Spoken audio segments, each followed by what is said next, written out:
legacy. Building a financial house that lasts. Over the next hour, we're going to simplify how to build a financial structure that creates peace, predictability, and profit, and sets you up for legacy. And after me, you'll hear from Daryl Perry II, who's going to take us into that roof of the house, how to protect everything that you've built.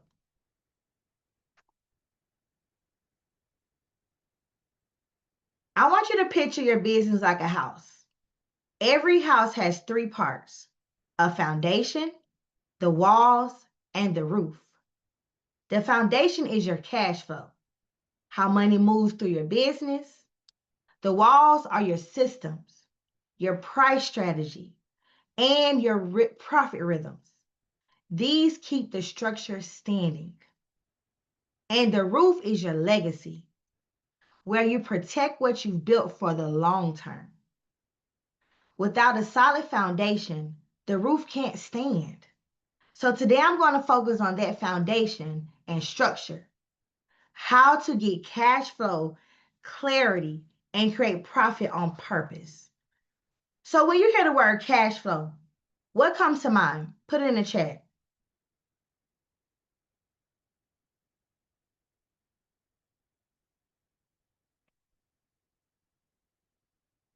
Stability, yes. Available capital.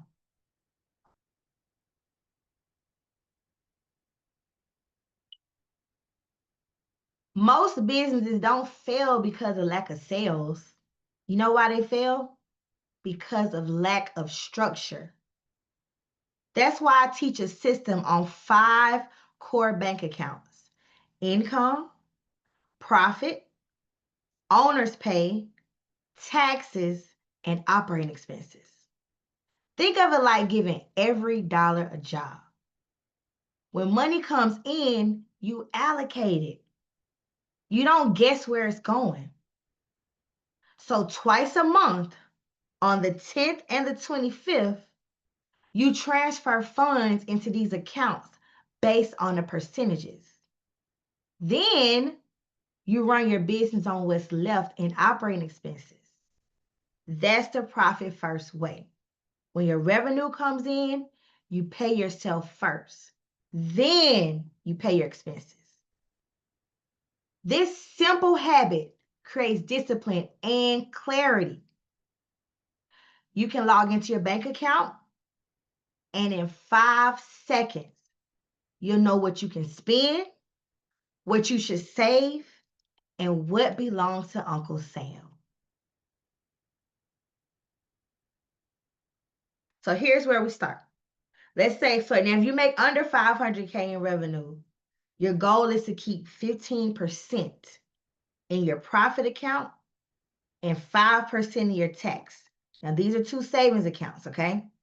And as you start scaling beyond, when you start getting your first 6 figures, 7th, 3rd, 4th, and 5th, you're going to shift that percentage. Profit will drop slightly. Why? Because the dollar amount is larger. And then your tax increases as you grow. Instead of having a tax surprise at the end of the year, let's go ahead and put up 5%. That's it, 5% of every dollar that comes in into this tax account. Okay? The point is not to hit these numbers overnight. It's to create a profit rhythm.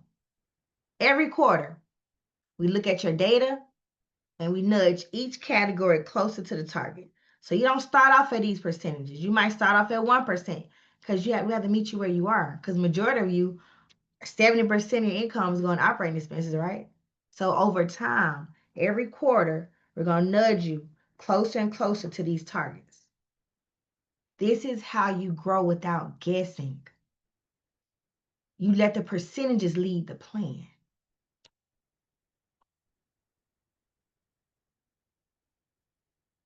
So now let's talk about where the profit hides.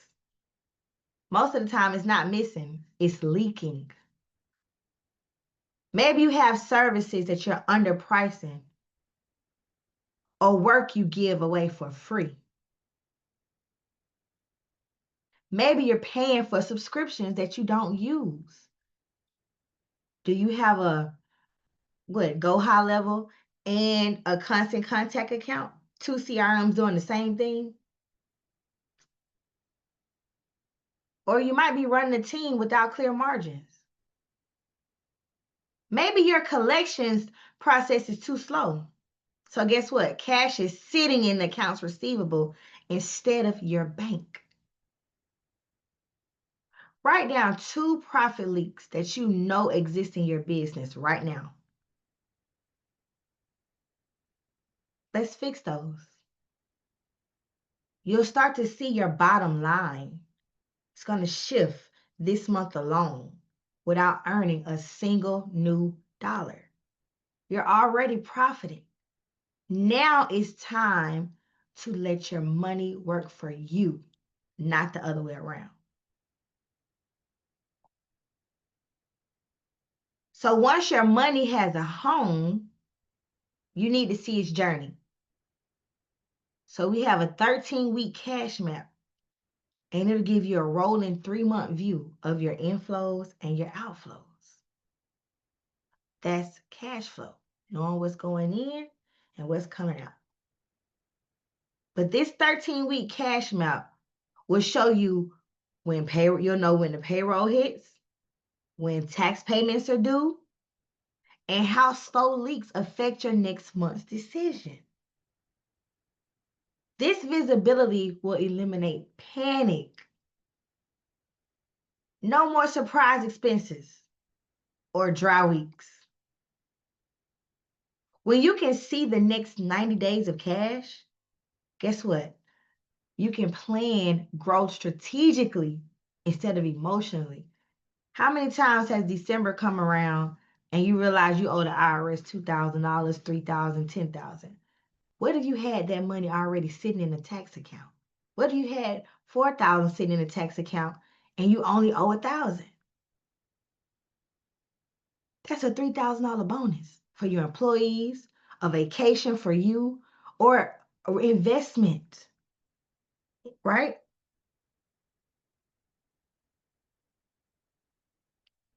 Now, before you scale, guess what? You have to stabilize. Build 1 to 3 months of operating expenses as reserves. That's your safety net.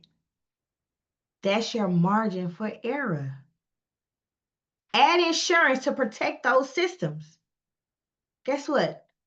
Liability, key person, and business interruption. Those systems need protecting. Profit and protection go hand in hand. Without them, growth feels like running on a treadmill. Lots of movement, no progress. Is your business set up if something happens to your key people? Are you prepared for interruptions in your business? Let's turn clarity into action. Over the next 30 days, I want you to open 5 accounts. Start the allocations, even if it's 1% to profit. The next 60 days, build your 13-week cash map. Why? So you can forecast realistically. In the next 90 days, raise your profit percentage by 1 to 2 points and cut one recurring expense that you don't need. Remember, profit doesn't arrive by accident. It shows up when you plan for it. Now, before I wrap up my section, I want to make sure that you leave here with more than just an inspiration. I want you to have a next step that brings this structure into your business. You've heard me talk about the foundation, clarity, structure, and consistency with your cash flow. But every business's numbers tell a different story. So that's why I'm offering a free profit and tax clarity call exclusively for members of the Atlanta Black Chambers. It's a 45-minute private working session where we'll look at your business together and identify 3 things: where your profit may be leaking, what tax saving opportunities you might be missing for 2026, how to stabilize your cash flow so you can grow with confidence. It's not a sales call. It's a strategic conversation designed to help you see your numbers clearly and use them intentionally. Now, I normally reserve these for my private clients, but I've opened a limited number of spots this week through Friday, November 15th, as a thank you to this community. So you can scan the QR code on the screen, or let me put the link in the chat so you can reserve your session. And we'll meet, we meet you right where you are. It's complete transparent. Let me see, how do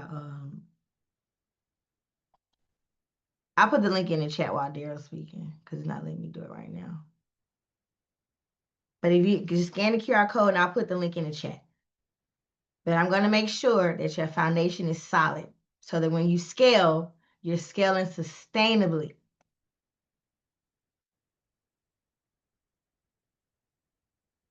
And that brings us to the next level of your financial house, the roof. You've built your foundation, you structured your profit. Now it's time to protect it. To take us there, I'm excited to hand it over to Daryl Perry II, president of the Way of Life Group, who's going to walk us through how to preserve what we built through legacy and estate planning. Daryl, take it away. I sound like a whole professional now, Erika. Oh my gosh, thank you for that. Appreciate it, Queen. Let me pivot here real quick. Y'all, give us some W's in the chat if you guys like that. Put some W's, Erika, for that. Let's make sure she knows we're listening to her and you like the content. I'm going to do my screen share right now. Right over here. Yeah, I like to be interactive. Let's put some chats in there. All right. Can you guys see me okay? The new share. Is it working? Somebody give me a thumbs up if you can see it okay. Okay, thank you.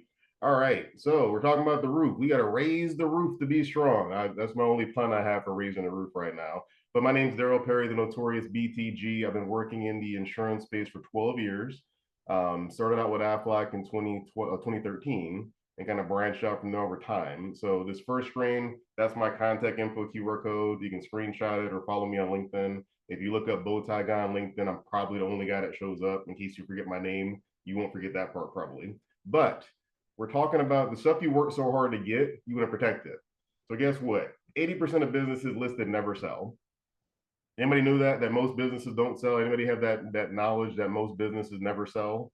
It's usually because the parent doesn't have a child, the child doesn't want to do the business, they never thought about selling the business. There's really no plan for it. So this is a long game opening a business. Most people say it's a lifestyle. So when you think about that, there are things to protect with your business. Erika hit on a couple with general liability. I'm not going to hit too much on the basic business insurance side because that's kind of a given. You have to get general liability, you have to get workers' comp if you have employees. Those are kind of the cost of entry to work in the business space. The other part, though, that's not is as a trust. How many of y'all heard the phrase trust fund baby before? Anybody heard the phrase trust fund baby when they were younger? Anybody ever heard that before? Trust fund baby? And you can always thumbs up. I'm going to ask a lot of questions as we go along, so it's not me just talking to you. The trust fund baby, I'm an 80s baby. So trust fund baby used to be a bad thing. You would hear it as a negative necessarily for like, oh, you're spoiled and entitled. But yeah, there you go. Ashley has it right. Use derogatory is a really good compliment. You should be a trust fund baby. That's a good thing. That means it's your love letter from your parents or loved one to take care of things the right way. So that's something, if you have a business, a trust is important. When protecting your income, we're seeing right now with the government shutdown, a lot of people don't have money saved up for bad situations, but at the same time, they don't have money for medical situations that happen. One key thing that we're fighting about right now, Congress, is health insurance.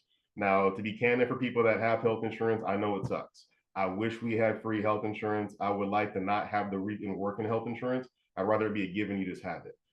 With that being said, to give some clarity around things, protecting what you need, rates are going up for most people for health insurance. So it's important for your business to know, like, A, as a business owner, you need to have health insurance. Not because I want to sell you something, but because If a medical situation happens to you, that affects the entire business. I can't tell you how many businesses have had issues where the doctor interrupted the business. A client I got a long time ago was a owner of a daycare, and then his wife got cancer. So when his wife got cancer, she had no financial protection for dealing with the cancer, so he had to sell the business to an employee just to take care of his wife. So these are reasons why health insurance might seem boring and monotonous, like why do I have to do this?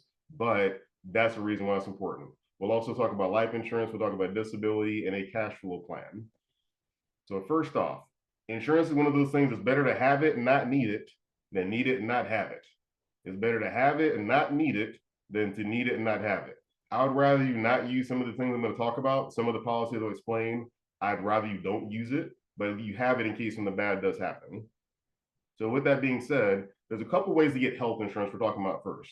There are three primary ways to get health insurance. One is a lot of you might have a day job still. You might have this might be your side hustle right now, you're building it out. So that you might have a day job, which means you're working for a larger corporation typically. So they might have larger, better policies because they have a more contribution. Just so all of you know, as a business owner, there's not a real rule that you have to pay 50% of healthcare costs. It's kind of a recommendation, and some carriers do that, but overall, there's no law that says an employer has to pay 50% of an employee's health insurance costs. So for those of you that have employees, which I hope you do, because Black businesses need to scale. We need to have more of our businesses scaling. So if you have employees, you don't have to offer 50% contribution. But if you work for a large corporation that has 50 or more people, they are contributing. So that's where one, your day job might be cheaper because of contribution. Also, their plans might be better. They might have higher limits for things. They might have better co-pays. It's just because it's a bigger corporation. Think of it with health insurance. The more people available to buy it, the cheaper the rate is. So that's one option if you have a day job. Second is individual. That will be some plans that are based on income with the ACA. Just so we're all clear, Obamacare and ACA are the same thing. Obamacare and the Affordable Care Act are the same thing. I can't tell you how many times people tell me, I want this, not that. It's the same thing. Now, certain individuals do get subsidized plans. I have business owners that get subsidized plans. So don't think it's a handout or something, or hey, I'm poor if I'm getting this. I know well-to-do business owners that they say by the time I get paid, I'm only making this much money. So their business is doing well, much to Erika's point with the cash flow. But when they pay themselves, they're like, well, hey, this is what I pay me. So I'm not making $1 million. The business is. I'm not making that much. So some people can get ACA if they are in that situation. The other reason that's helpful if you have pre-existing conditions. You can get individual health plans on your own, which you can just go to a site or a person like myself and say, hey, I want an individual plan. Those do underwriting. Underwriting might not be good for you if you have health issues. So if anybody here has a health issue, say diabetes, high blood pressure, had a heart attack recently, if you go buy an individual plan, they'll probably say no because you're risky in their eyes. The ACA plans are not based on pre-existing conditions, so anybody's approved. So that's one thing to consider if you're looking at healthcare and you're like, well, I never had it, I haven't had it in a long time, but I have health issues now. The ACA will allow you where other plans might not. And last option is group plans. This is where it's a small business. A group, for most intents and purposes, at least two people that are not family for the owner. There's ways to work around that sometimes, but overall, it's about two people. So a group plan can usually be richer. They can also be a savings for high income households. If you're a six-figure earner, sometimes the ACA is not your friend because it's based on age, income, zip code, and family size. So if you are a well-to-do person, your high income will make your rate look higher for most people. So that's where a group plan might be better for you. Also, the networks can be better. There's only a limited number of networks in the individual market. So if you go group, you get access to people like Aetna. You can have some United Healthcare plans that are richer. So you have more options than a group. Also, it's tax savings. When you get a group plan, you can write it off. It's not always effective with your tax professional to tell them write off your individual health plan because that's your individual thing. When it's your company, it shows, hey, this is my invoice for Bill's Plumbing. So that's a tax write off that way. So if you do have the option where it's cheaper for you to get a group plan, you can also write it off as a 1-2 punch. Now, next thing we talk about, went back too far. Protecting your business is life insurance. Now, life insurance gets a bad rep in the Black community. Just to give you history, at first there was slave insurance. I'm not sure if people knew about this, but there used to be slave insurance where we couldn't buy it, but we were property. So basically, the owner would basically get $500 when a slave passed away, as a way to replace that slave. So that was our original interaction with life insurance, was as property. Then when we were allowed to get life insurance, they was changing things like the death benefit wouldn't pay out. They would reduce the amount. They would just cancel the policy. All kinds of wild stuff happened. So unfortunately, we have our elders that are kind of like, hey, I don't believe in life insurance. I don't like it. But if you think about it, our Caucasian counterparts have used it a lot to get ahead, because there's nothing like life insurance, the fact that you get tax-free money in a large lump sum when bad things happen or when good things happen. So there are two types of main life insurance categories. You have term, which is 10 to 40 years typically, and then you have permanent. Permanent will be from now to 125 years of age or 100. That's usually your whole life. That's your IUL, that's your GUL. There's a couple different policies. And we'll talk about the fact that you'll hear bad reps for certain policies. Some people will say, never buy a term because they only sell whole life. Some will say, never buy IUL because they don't have access to it. So to be clear, all insurance has a place for it. It's just a matter of that person. I'm not going to tell a 70-year-old woman to buy an IUL to get rich off of in 2 years. That's just unethical. So there are certain kind of policies that make sense for certain people. That's why I put that line stair stepping. How many folks here have kids? Let me ask a question for that. How many folks have kids that are under 18? Let's talk in the chat real quick. How many folks have kids under 18? Let's do a little interaction. Oh, and then Cicely had the reason AC is because individuals have 30-page documents that list uninsurable. Okay, perfect. Thank you for that. All right, so people have, oh, you got four. Look, Eric, I got 4 kids too. I'm in the same, I didn't know, I'm in the same boat as you. My oldest is 17. So stair stepping, this is something I've coined as a phrase where, let's say you need $1 million in insurance. $1 million is your number. You say for the mortgage, for the income for the business, for final expenses, all that, I need $1 million. You might say, you know what? My youngest is 4. So I'm going to get a large chunk of that term because it's cheaper. And then I'm going to get a permanent chunk also. Because guess what? Nobody here is going Benjamin Button. Nobody here is getting younger each day. So with that being said, if you wait to buy life insurance when you think it's the right time, you're older and it costs more, or your health could be off. I had somebody get declined recently for mental health medication. If you get anxiety medication, sometimes they'll decline you. If you get Oxycontin for a root canal, they'll decline you. So sometimes waiting is a bad thing. So with stair stepping, you say, you know what, I need $1 million. Let me do 750,000 term because that's just to cover the mortgage and the kids in case something happens. And then the whole life or the IUL will be for final expenses and cash accumulation. Because when the term expires, you have peace. You're like, you know what? I made it this long. The kids are fine. They don't need 750,000 from me now. The house is paid off. They don't need that. So you get the term for that short-term period. So they do have a purpose. It's just a matter of someone given the right education of not just one size fits all. But you got twins, man. Okay, Erika, I feel for you. I feel for you. And then another thing that people don't know with life insurance is living benefits. How many folks, let's do thumbs up for this. How many folks heard the phrase living benefits? If you heard the phrase living benefits, thumbs up. If you haven't, thumbs down. Or if you can't find thumbs down, just put it there. So we got a hand up there. Because living benefits is kind of the, people call it the new insurance, they call it. Or a few folks know, but good. Okay, that's good. So for those that don't know, looks like we got a lot of people that are well informed. Living benefits means I can use the policy while living if something bad happens to me. If I have a diagnosis of some sort, I can't take care of myself. The usual triggers, if you can't do 2 or 3 ADLs, activities of daily living, if you can't do 2 or 3, depending on the company, they'll let you draw your death benefit while living. Key thing to make sure of that is when you take it while living, it takes away from your death benefit. So that's why it's good to have 2 policies sometimes to say, hey, this is my, if something bad happens with our live or don't live, that's what this one's for. And the other one's for eventually I know I'm going to go. So I want to have that locked in place. So this QR code, again, if you have questions about that to get more info. Now, protection for income, disability. People often, when they talk about disability, a lot of owners will think, well, hey, I'm making money while I'm not here. So why get disability? I get that comment a lot. Say, well, if you're not here, what do you do for the company?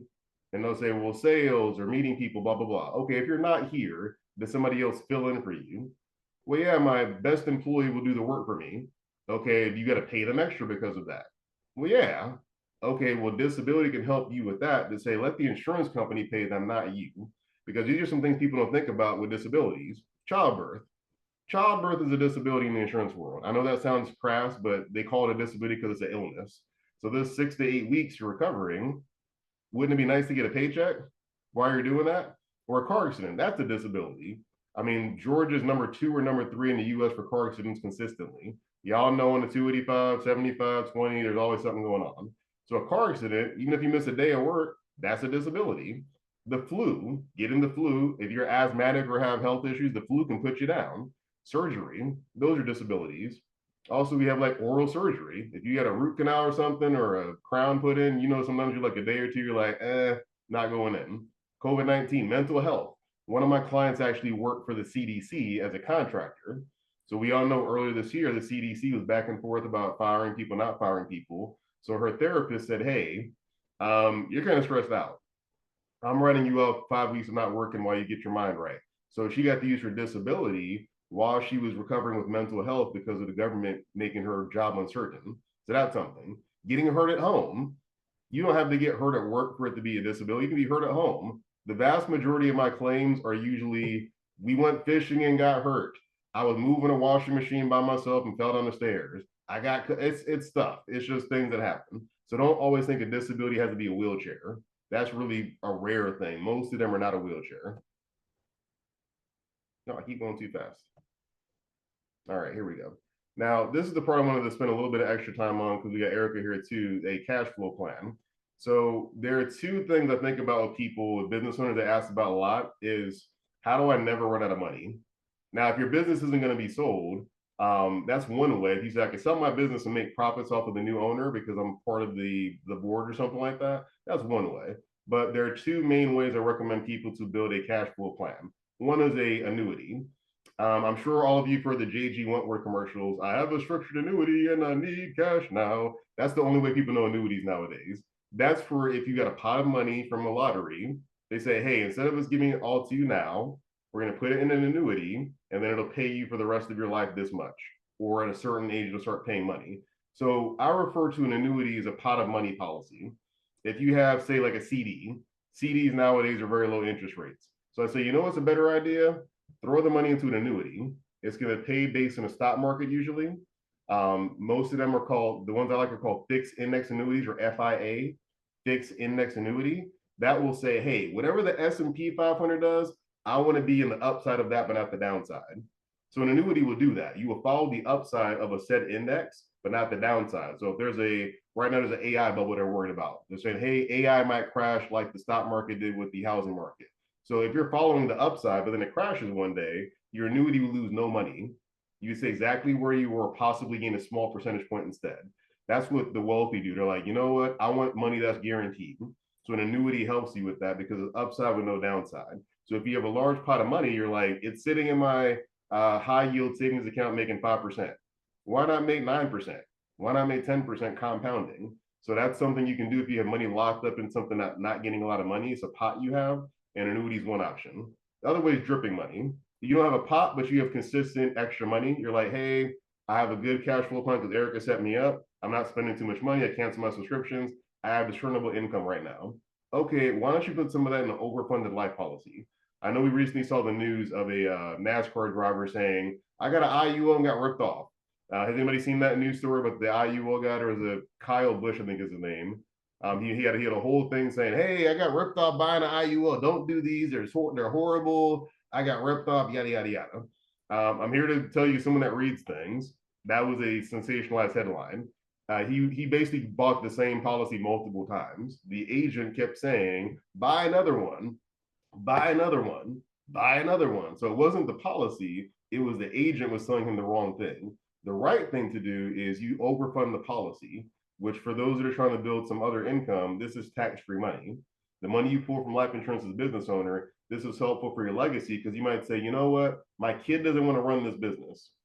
So what am I going to do when I get to retirement age and I can't do it? If you're a pressure washer, a car detailer, hairstylist, things like that, you might say at a certain age, I can't do it. So when you're income earning years, you can say, you know what, I don't have a large pot of money, but I could take about $200 extra a month and put it towards my retirement with this life insurance because the money in life insurance is tax free and it operates just like the stock market where it goes up, but again, there's no downside. So when you hear tax free retirement or tax free income, that's what they talk about it. Now, it's not for all people.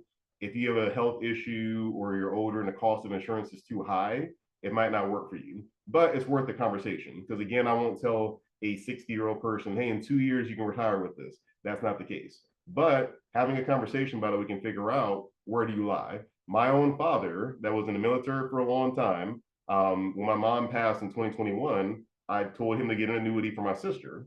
And my sister's in California. She doesn't make a lot of money. She's an artist.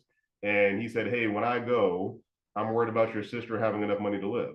So he bought an annuity with money he had saved up from the military. He bought an annuity to say, okay, when she hits this age, it'll pay this much money to her for the rest of my life, or I mean, the rest of her life. So basically, help them buy money from beyond the grave. He's still here now, but just to say in the future, whenever that time comes, she'll have money coming in forever. So that's something you can do as a business owner and as a parent to say, you know what, annuities and life insurance are a good strategy to help me have a cash flow plan. Depending on the person, you use one or two of them or both of them, but depending on the person, these are options I recommend to people to help them plan ahead. Now, again, there are several different options for this, so this is not a one size fits all conversation. I'm not saying don't invest in the stock market. If you can, do it. I'm not saying don't get rental properties. If you can, do it. These are just the boring, unsexy money. You won't see a reality show about the guy that got wealthy off of life insurance and annuities. You won't see that on TV. But I promise you, one of the biggest examples is O.J. Simpson. O.J. Simpson, people thought he was broke for a long time. Like, O.J.'s broke. He ain't been a movie in forever. He hasn't been in the NFL forever. He had retirement from the NFL, and he also had different life insurance contracts. So basically, the cool thing with this is that the life insurance side, especially, I can pull money out that policy, and then if let's say I borrow too much and I pass away, all it does is it takes away from your death benefit. So to give you guys an insurance lesson, like level 2, if your cash value is 100,000 and your death benefit was let's say 200,000, I could borrow that full 100,000 while living and then drop dead the next day. All that happens is instead of getting 200,000 from my family, they get 100,000. But that's fine. My family got paid. I got to use money while I was living. It's a great 1-2 punch. So that's something people can do to think, you know what? How do I protect my business and myself? Because Erika brought up key man insurance earlier. You got to think about the key person for the business passes away. What happens? How do you afford that business when they're gone? So these are things that businesses don't think about often, but I highly, highly recommend, especially in the Black community. We have a bad history with this. So a lot of us, we say, I don't want to talk about bad things because then they'll happen. Now, I don't know where that came from, but that's not true because look at this year. Nobody talked about this year with the government. All kinds of bad stuff's happening. Nobody said this stuff was going to happen, like planes crashing every day. So this is where we got to say, you know what? My Caucasian counterparts plan ahead differently than I do. Let me try what they do. I'll ask y'all a question. What do you think would happen if every single Black person had $1 million life insurance policy? What do you think would happen if all of us had $1 million life insurance policy? What do you think would happen as far as when it comes to policing and just violence? If we had $1 million life insurance policy, like all of y'all walked out of here and had $1 million life policy, what do you think would happen as far as policing and crime? I'll wait for some comments for that. Because this is something I like people to kind of get out the box and think for a second. And I'm missing all the, thank you, Erika, for commenting. I'm missing all the comments. I appreciate that. Kevin said less police violence and death. Insurance companies will go after you. Yep. They would. You're right about that. Yeah, just think about it. If everybody in your family, if you like, this is the funny thing about this was one of my clients is Cecili's Raw Reality. Cecili's, for those you know, is a vegan restaurant in the Atlanta area, Black owner. And I was at her staff meeting. I was talking about benefits, and she brought this up. She said, "Hey, what do you think if we all had $1 million policy? What do you think would happen?" And they're like, "They would stop shooting us." He's like, "Yeah, because they would think twice about I'm creating generational wealth." Dr. Winston said we will eventually have a voice for less Blacks in prison, correct? And is it Izine? I'm saying it wrong. I apologize, Queen. And health discrimination. You're right, because they know, hey, I don't want to have some situation where I do bad medical treatment and kill somebody. So remember that that's something to think about when people kind of get in their head about, well, I'm worth more dead than alive. No, you're not. Because if you do math on the money you make throughout your lifetime, you're worth more alive. If you think about your income earning years, you're earning more than that policy usually in the course of your life. But we want to have that family have generational wealth. Generational wealth is great on a t-shirt, but this is how to put it into play, to put it into action, which would mean the age you are today will never happen again. So if you have life insurance, kudos, good. If you don't, it's time to look at some because the longer you wait, I'm telling you, I have a lady right now I'm trying to get approved that she can't get approved because of anxiety medication. I've tried 5 carriers. So little things like that will prohibit you from getting covered. And remember, on an annuity, it's tax deferred. So the taxes come later. You don't pay taxes initially because it's money you already had. It's tax deferred. On life insurance, it's tax free. So there's no tax when you pull money out of life insurance, but done the right way, it's not taxed. I want to put that caveat, done the right way. But annuities are tax deferred. IULs and whole life are tax free. Now, real last thing we got to do for questions, real quick. Remember, don't be insurance rich and real life poor. Don't be insurance rich and real life poor. Some folks will say, "Give me everything you got." And I'm like, no. And they look at me like, "Why should this is what I want?" Like, yeah, but I know you have bills to pay. And then 6 months from now, I don't want you calling me saying, "Hey, I bid up more than I can chew, cancel that," because then you just wasted the money. I have a good friend of mine that when I did his IUL, he said, "Hey, I want to do $400 a month." And I said, "No, we're doing 250." And he said, "Why do you lower it?" Like, because I worry about your business being up and down right now. And then the best thing you can do is always add extra at some point. If you have a good year, add extra then. But remember, it's better to have it and not need it than need it and not have it. And there's different stages for people. This is not a one size fits all situation. You do what's best for you. There's my contact info. The QR code there is how you can schedule a call. That's actually a form. When you scan that QR code, that's a form to fill out some basic info for me to kind of help plan ahead. It doesn't mean you bought anything. I'm not getting your social and your address. It's just some basic questions about your business. So that way we can kind of know what you need, which includes employee benefits, life insurance, all these things protect your business. I'm passionate about Black businesses scaling and protecting because that's the part we're losing. Other businesses scale, we don't do it as often. And this is part of the reason why, because one bad thing happens and it throws the whole thing off. I've worked a lot with Pinky Cole with Slutty Vegan, and she's been very candid about, hey, insurance messed me up when I first started my business because she didn't have it. And it messed her business up when she first had it. So now she's an advocate for like, you better get the right insurance because you don't want to mess up your business. With that being said, we got about 12 minutes left. So we're going to leave some time for questions. Let me get out the screen here real quick. All right. Erika, you still there? Yeah. Don't Okay. forget to put the last slide up. Oh, almost forgot. I'm sorry. Thank you for that. I'm ready to end. Hold on. I forgot one slide. Erika, keeping me honest. Why can't I do it? While you're doing that, I want to say a big thank you to both Erica and to Daryl. Daryl, from you, I'm getting boring money. That is my new Yes. go-to phrase. All I want is boring money. Give it to me day and night. And Erica, I absolutely love. Profit doesn't arrive by accident. It shows up when you plan. And that is why you are our cash flow queen. So you guys see the QR codes on the screen, so be sure to capture those. And we have about 15 minutes left, so we've got time for Q&A. If you have a question, raise your hand. I'm going to turn it back over to Erica and Daryl, and they will answer your questions. And really, we've got enough time for this to be conversational. So y'all take it away. All right. Well, see, we had a lot of moody questions. Erica, I guess you've been answering the chat. So who wants to come off mute and just ask something that the chat didn't get answered? I'll start. How do you address family who, again, have the old mentality that I'll just work hard and hopefully things will happen when there's so many things in place that can help them out, like trusts and insurance policies, but they're so accustomed to just doing things the old way, and it's hard to kind of break that shell. What are your tips? This is the family member you said, like a loved one? Yeah, like my father, they're business owners, but won't put things in place and will just keep working hard. And then I keep telling them you're going to end up losing it all or more than you need to after you Yeah. spent 40, 49, 50 years of working on something. So, but it's just hard to break that shell, just like he's a veteran, won't go to the VA, that kind of stuff. So trying So to, my dad's in the army, so I'll tell you how the trust conversation happened with me. I basically he's like, it's $5,000 because that's how much it cost for the attorney he had.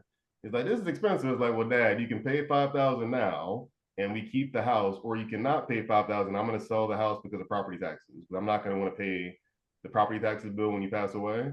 So he's like, what do you mean? Like, if you don't get this trust, the house will be gone. So the 30 years you spent paying it off and all that will be all for naught. And he's like, all right, fine, I'll pay the $5,000. Like that's what it took for him to realize 30 years of work for $5,000. So okay. that's what I did to kind of show him this is what's going to happen if you don't do this, not to scare him, but to say, hey, you don't know money stuff. I get it, you're an army guy. because the funny thing for my dad, he didn't know about whole life until I told him when I was 40 years old. So he worked in the military for 40 years, didn't know what whole life was because they never showed him. So I would say that's one way to kind of say, if you do this, if you don't do this, this will happen. If you do this, this will happen. Versus trying to give them, well, it's a good idea. Like, just get straight to the point. If you don't do this, the house will be gone. Okay. Yeah. I'll keep working on it. Thank you. No problem. And Akamiro, how do you say your first name, Queen? Hey, good morning. It's Esne. Everybody calls me Ezzy. Ezzy, okay. What's your question, Ezzy?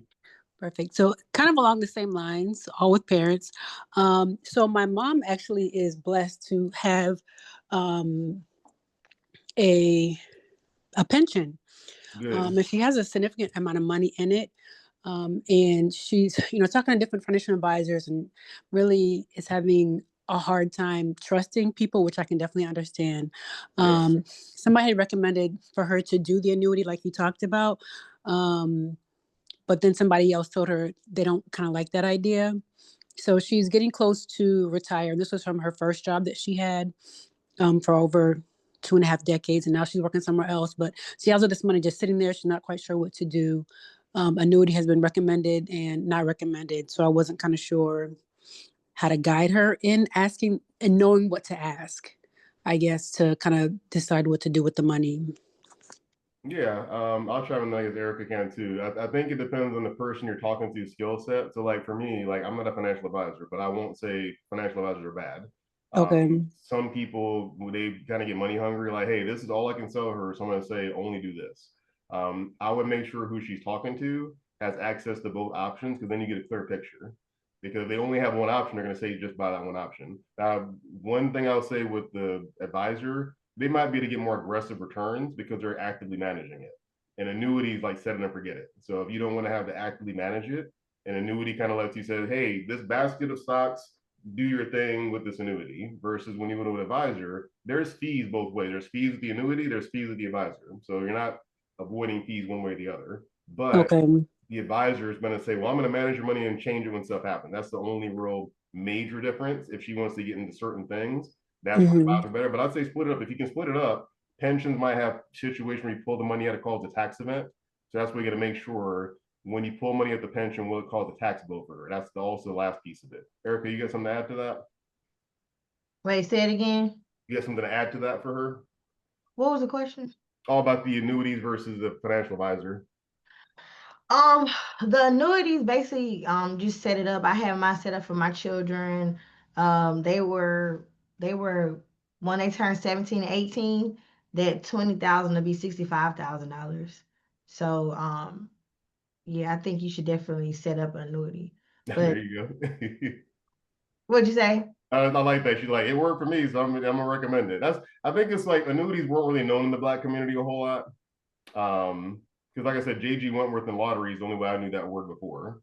So Right. it's a good thing, but just again, since it's a pension, some plans like Kevin put in the chat, qualified plans, when you move money between certain kinds of plans, certain ones don't trigger a tax bill. So that's the biggest thing for her is like we don't want to tell her to do something and she gets a tax bill that was not necessary. Well, annuities, that's considered, isn't that's considered that is right. That's qualified. what is it called? Not passive. It's passive income. Like you're not actually working for it, so you shouldn't get taxed on it, just like Social Security.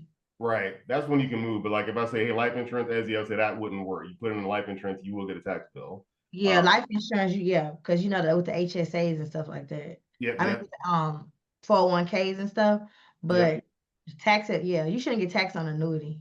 And Paul had a good question. He said, one of the questions, what's her ultimate goal?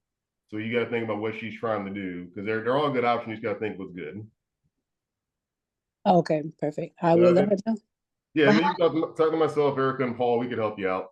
Right. Okay, thank you. No problem. Let's see. Cecily, what's up, Queen? Yes, Cecily, thank you. I'm a CPA and I just wanted to clarify, you can get taxed on annuities. Correct. You just have to get the right one. That is not a universal statement. It is dependent on the type and the payment, et cetera. So I just always wanted to make sure people think of that and remember that you want a professional who is going to walk you through the annuity to make sure you get the right kind that fits your fact pattern. Same thing with Social Security. Social Security is actually taxable. almost everything you can think of. There's strategies to make it not taxable, but don't ever assume, oh, I can do this and it's not taxed. That was all. But yes, this is excellent information. Thank you. No Yeah, problem, Queen. that's what I was gonna say. It's tax Thank advantage. you. Yeah, thank you. There's tax advantages to annuities. You know, offers tax deferred growth. So that's what it Absolutely. Tax advantage versus it's not taxed. Perfect. Yep, Yep. you're absolutely right. Yep. Yeah, so life is tax-free, annuities is tax advantage or tax deferred, depending on what you get. So you're right, ladies, 100%. Who else we got in the chat? Or okay, and then that's I can't put the hand down. There we go. Thank you for that. That's why I hand up. And I'll remind people that ACA enrollment is going on now. Signing up by December 15th gets you January 1st coverage. The caveat I'm telling people is that depending on what Congress does, the rates could change. So for people that are in that bucket, rates are already higher anyway, but they were going to be worse because of the subsidies being taken away. But I want to remind people it's not as sensational as the news makes it all the time. Some folks have a high hit, but a lot of people were going from like $50 to $80 a month. We're not talking, quadrupling for every single person. It depends on the person. So have a conversation to see what it is, because it will be bad for some, but I don't want to think it's a bloodbath. Is there an amount people need to qualify for the ACA? Yes. For a single person, I want to say it's 15,000 to 400,000 is the single person. There's a range. If you look up 2026 FPL, which is the federal poverty levels, there's a chart that shows you if your income's in this bracket, you'll get a subsidy. So if you're close to 15,000, like above that, you would get probably free insurance. When you get closer to the 400% number, you'll get less coverage. So it depends on your income. But if you look at 2026 FPL, I usually know the numbers, but call me in the spot. I can't think about it. Go ahead, Jovan. Yes, so thank you. Good afternoon. So if someone has been laid off from a job, just a regular job, and they try to go get the ACA, and they're told that they don't qualify. See, this is people miscommunicate this. Everybody qualifies for the ACA. Qualify means the subsidy. When people say that, they'll say, well, hey, I don't get a discount. So they qualify, but they got to pay full price. Meaning if somebody makes 20 grand a year and they're single, their policy might say the subsidy is $500 a month, but the plan costs 400, so your plan's free. If they're basically not making that much, they're making more than that, they'll say, well, hey, you make good money, so instead of you getting a discount, you're paying the full 400. So everybody qualifies, just only certain people get a subsidy. Did that answer your question? It does. So I guess I'd have to see the paperwork, because someone told me that they were working a job and then they were no longer working the job, and they went to the ACA, but they didn't qualify. And I was like, well, why didn't you qualify? Yeah. So it really wasn't clear, but then they were saying they waited too long. They waited over 30 days after they left the other job to apply. That's 60 days actually. So there's a lot of confusion with healthcare.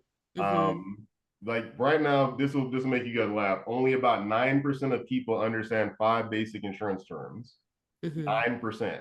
So deductible, copay, co-insurance, out-of-pocket max, and premium. Those 5 words, 9%. So when people say I don't qualify, I get a mixed bag of answers.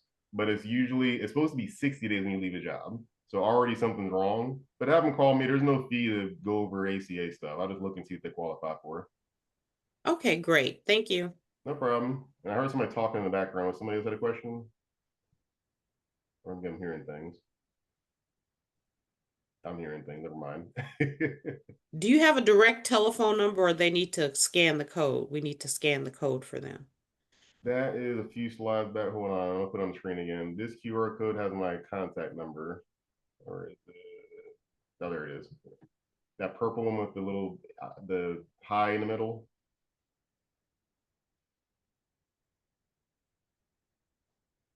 And then somebody put in the chat, I've heard a lot about charitable entity to reduce tax liability. Erika, that's you. Creating a charitable entity to reduce tax liability as I donate to several organizations. What are the pros and cons for that? Oh, you're on mute, Erika, if you're talking. No, you're not. Where is she? If you donate to several organizations, that's just an itemized deduction. But if you schedule a profit and tax clarity session with me, I can actually put just to bring in your last 2 years of tax returns, and we can go over a lot of tax strategies I know a lot of people are leaving on the table. So I do actual tax planning, like tax strategy sessions, and I using your last 2 years tax returns, I meet you where you are because a lot of times you are missing out on a lot of things. But when it comes to charities, you don't have to open up a nonprofit that's you're asking. That's just an itemized deduction. Just make sure you have your receipts. What charities are you donating to? Yeah, I think that might be Uh, like a social media, lot. something like that. Okay. So, A lot of, yeah, a lot. Like Yeah, just probably book a 10 plus. Yeah, book a session so I can tell you, like, just go over the tax strategies. There are a lot of times we lose our profit margin is not where it can be because we're overpaying taxes.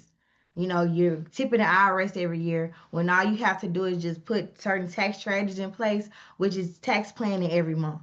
So, like I said, if you have your last 2 years tax return, I would love to do a tax strategy session. Do y'all need me to put the link in the chat again? No, and it's not. So the tax strategy is actually, a lot of people think it's for business income. It's really off your 1040 as well. So let's say if you're an S corp, the tax strategy on for your S corp because your S corp, you know, is passed through. Is based off your 1040 because you're paying from your individual. So a lot of times, you know, it's not the business income. It's off the 1040. So just like I say, just schedule a tax planning strategy with me, and I would love to go over any missing deductions that you're losing thousands of dollars. A lot of times we're paying the IRS because we don't have strategies in place. You have the Augusta rule, you have the accountable plan, you have a lot of people just know about charitable deductions and writing off your medical expenses. There are so many advanced level strategies out there that we're sleeping on. yeah, I think in the social media age, you'll see videos about some of this stuff and it's like teasing you, but they're not giving the full picture. So yeah, definitely talk to Erica to make sure you're not opening a charitable organization for no reason. Right. That'll happen. Let's see here. I like Yes, Cicely don't said, advise fund. Yes, yes, Cicely, the don't advise fund. That's one of the strategies that we use. Yep. uh, Yes, it's Crystal, this is not only for existing businesses, this can be individual stuff too. Everything we're sharing with you can be applied to individual and a business. It's just different when it's a business, but definitely there's strategies for individuals and businesses. So don't feel like you have to have a 20-person business just to talk to us. And like Cicely said, tax planning good, tax evasion equals bad. right. Yes. I think that's okay. If anybody now and any other questions, if you guys have to, you know, obviously the ABC does a great job marketing these different events. So these QR codes are for both of us. If you screenshot this and look at it later, you can contact us. And this is a good time of year. I think I want to give kudos to Erica for her plan with 30 days because it's end of the year. So most people plan like you don't want to plan 2026 in January. Just to be clear, for those that if you're new to running a business, you should be planning 2026 now, not in January. So Yes. meeting Erica is the perfect time to do this. And then as far as me with the insurance stuff, people always do that November, December. So it's a good time to talk to both of us to get help for next year. And I'll stop sharing now. Yep. Unnecessary headaches. Yes, agreed 100%. Do you have any more questions? Any profit, cash flow, tax, estate planning, insurance, annuities? Do you have any more questions? All the fun stuff, right? This is the stuff you don't learn in school, but now you got to talk about as an adult. This is why I get mad about this. These words, none of y'all heard the word annuity when you were in high school or cash flow, none of this stuff. And now we got to live and breathe it every day. Right. Unnecessary cash flow confusion. If you don't know where your money's going, you won't know how to fix it. And you're stunning the growth of your business. And so you're not scaling sustainably. Yep. Well, Keisha, we're at we just hit 12:01. We are at the top of the hour in another great session. I agree with Kevin. Great job, Daryl and Erica. My goodness, what a valuable conversation. And it's what I like to call the secret sauce of the Atlanta Black Chambers. Our power is in our people and the knowledge that they have. So I hope you all took away a lot of information, that you captured their contact information and can then reach out with both Erika and Daryl to get your 2026 planning underway. Thank you all for being here. And Daryl and Erika, thank you again for your expertise. And we look forward to seeing you all at our next event. Be well.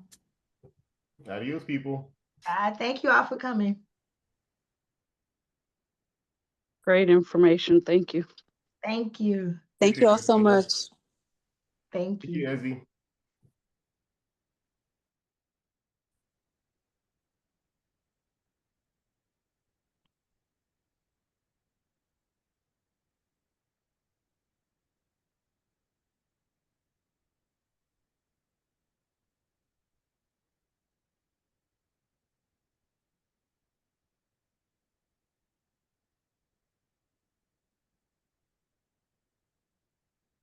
All right.